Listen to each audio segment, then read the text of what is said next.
Live from WTVO 17 and your home team, Eyewitness News at 5 starts now. 2 days after a crash shuts down a busy Rockford road, investigators in Winnebago County released the name of the woman fatally struck by a car. Discussion around a COVID relief bill hits a bump. I'm Basil John reporting in Washington. Will Americans see a COVID relief bill pass?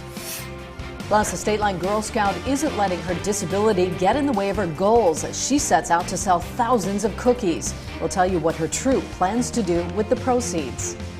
Good evening, I'm Mimi Murphy. And I'm Eric Wilson. Illinois' top health official says the state was able to avoid a large spike in coronavirus cases over the beginning of the holiday season. IDPH Director Dr. Ngozi Ezike says the state avoided a surge around the week of Thanksgiving. She says Illinois cases did not trend with national case reports last month. Travel and large gatherings with family and friends can be to blame for high COVID numbers in other parts of the country. In the Midwest generally, while others on the coast are surging, I think we had that a little bit earlier and are on the way down. And I think all the mitigations that we had in place in advance of Thanksgiving have been helpful. So no, we did not see a surge following Thanksgiving. State leaders say similar COVID-19 precautions should be followed heading into Christmas and New Year's. Illinois health officials report the state's death toll has surpassed 15,000. That's after 181 additional lives were lost in the last 24 hours, including 10 patients in our region. An additional 7,300 new confirmed cases of the virus bring the state case total to over 886,000 since the start of the pandemic.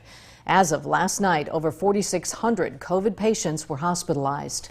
A Forest City staple hit hard by the pandemic will live to see another season thanks to an anonymous donor. Last month, the Rock River Development Partnership started a GoFundMe page for small business owners within Rockford City Market. Donors gave more than $15,000. An anonymous donor is matching the funds. That's pushed the organization closer to its $50,000 goal. Find the link to donate on our website over at mystateline.com.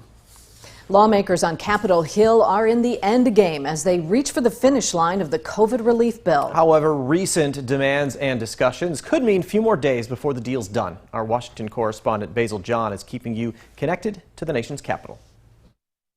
The discussion around the latest COVID relief bill has hit a hurdle just as Congress was close to a deal. In terms of the direct stimulus, in terms of unemployment, housing, those issues now, small businesses with the PPP, all those issues, there is an immediacy. Pennsylvania Democratic Congressman Dwight Evans says despite the possible holdup, he is prepared to get relief out to Americans.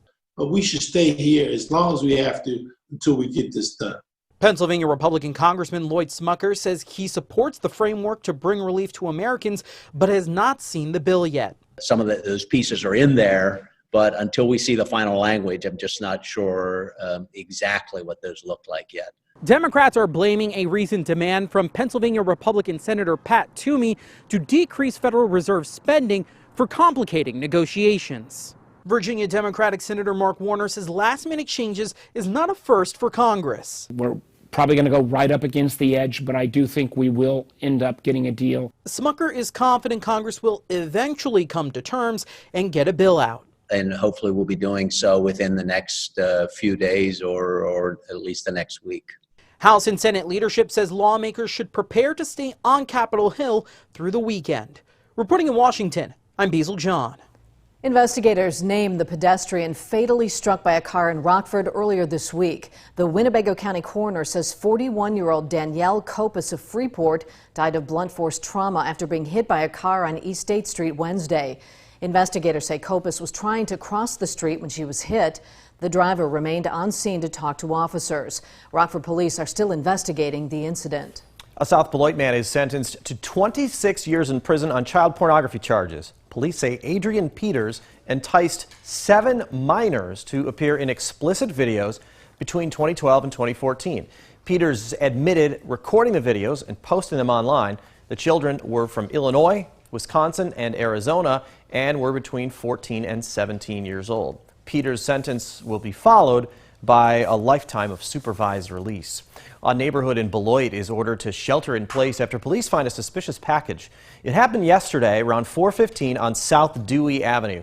Officers were called to complete a welfare check. During the investigation, they discovered a device. An explosives team was called in. They secured the package. Investigators cleared the scene. They say there is no threat to the community. A Poplar Grove Girl Scout has a goal to sell thousands of cookies despite changes to the process amid the pandemic and a physical disability. From Thin Mints to Do-si-dos, she is selling cookies for a good cause. Ari Bruckman tells us why. 2 years ago, we introduced you to Colleen and Jack Long. The Poplar Grove siblings both have a rare form of myopia, causing them to be legally blind. But 10-year-old Colleen doesn't let that stop her.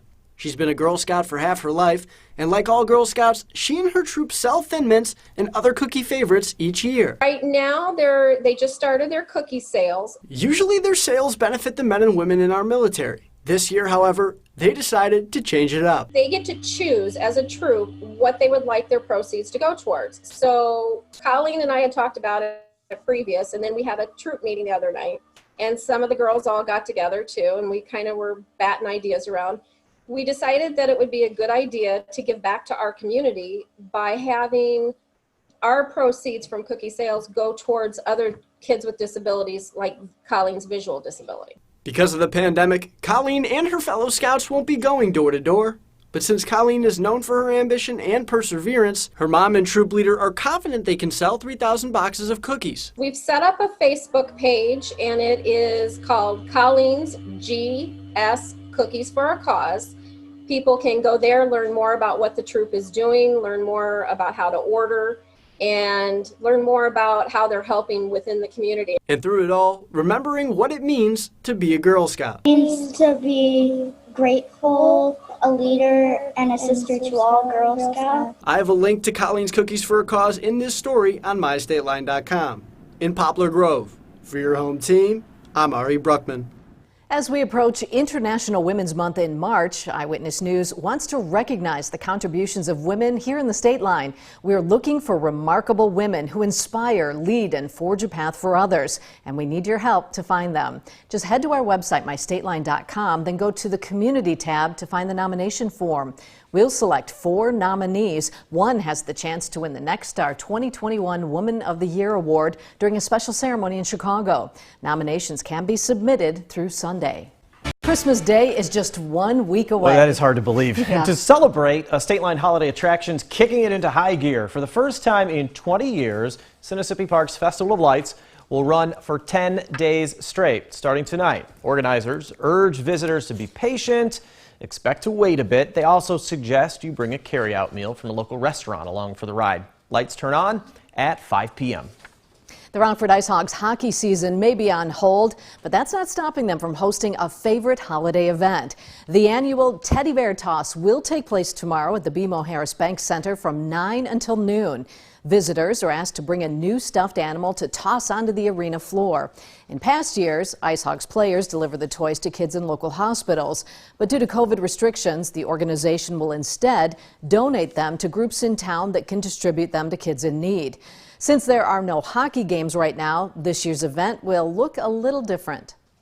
So fans can come down to the arena, and we're going to let them actually pull into the arena, get out of their cars, and toss their stuffed animals at some hockey goals.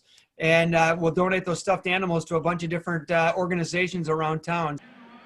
Fans taking part in the Teddy Bear Toss are also encouraged to donate new or gently used winter clothing items. Those will be donated to Miss Carly's Place. Now your first warm weather forecast with meteorologist Kevin Doom. Temperatures reached the middle to upper 30s across the state line today. Actually, Rockford made it into the 40s pretty briefly. However, a pretty good breeze has kept things feeling much cooler. Our wind chills down in the 20s and 30s for most of the day, and now we're down the lower to middle 30s for our temperatures. 36 degrees the current temperature here in Rockford, down to 33 in DeKalb, 34 in Rochelle, and 33 over in Freeport. If we talk about some of those wind chills, though, feels as though we're 28 in Rockford, wind chill of 26 in Janesville. Feels as though you're at 21 for those of you up in Monroe. And this is all thanks, as I mentioned, to a pretty good breeze that we've been seeing for the majority of our Friday. This is coming out of the south, and you can see we're still seeing a pretty good breeze out there. Sustained wind speeds anywhere from around 10 to 20 miles an hour coming out of the south and the southeast. And although these winds have made it feel a bit cooler through most of the day, these winds are actually going to help keep temperatures pretty steady as we head on through the night. You can see temperatures going to remain in the lower to middle 30s pretty much all the way through the night, and because that's because the southerly wind's going to pull a little bit more warmer air into the state line, whereas we normally be cooling off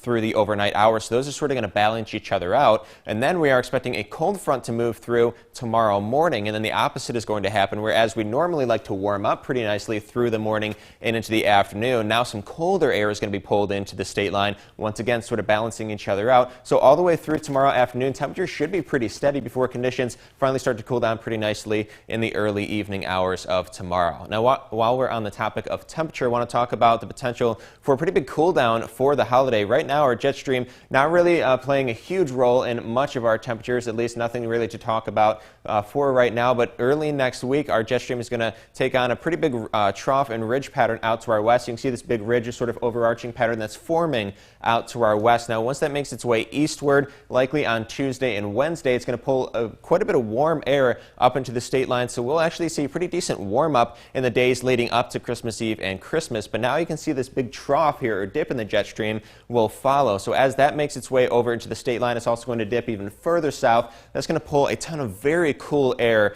down from the north, park itself right over the state line. And not only is this jet stream going to dip pretty far to our south, but it's also going to pick up in wind speed quite a lot. And we've talked about this before. The faster that our jet stream moves, the bigger the influence it has on our weather, including our temperatures. So this is why we're expecting our temperatures to really take a dip right in time for the holidays. Here's a live look over downtown Rockford using a Merciel Skytrack, where as we saw, conditions are feeling pretty cool with that breeze out there. We're also seeing some mostly cloudy skies. We spent most of the day with some cloudy skies overhead, but it's pretty thin cloud cover, so sunshine managed to peek through quite a bit through the day. And now we're seeing a cold front. That cold front that we talked about is approaching from the west. It's throwing up a few showers in parts of northwestern Iowa, southern Minnesota, and that will eventually make its way over into the state line. But as temperatures cool off quite a bit overnight, we are expecting a lot of that rain to actually transition into some wintry mix, possibly some snowfall in and of itself as well. And then going into early tomorrow morning, there is a chance that we could possibly see a few more showers or a little bit of wintry mix through tomorrow morning. Most of tomorrow, though, should be dry with just some cloudy skies overhead. A lot of this cloud cover, though, going to clear up nicely through the night, leave us with a good bit of sunshine as we head into Sunday. Now, tonight, as we saw, temperatures going to be pretty steady, nothing more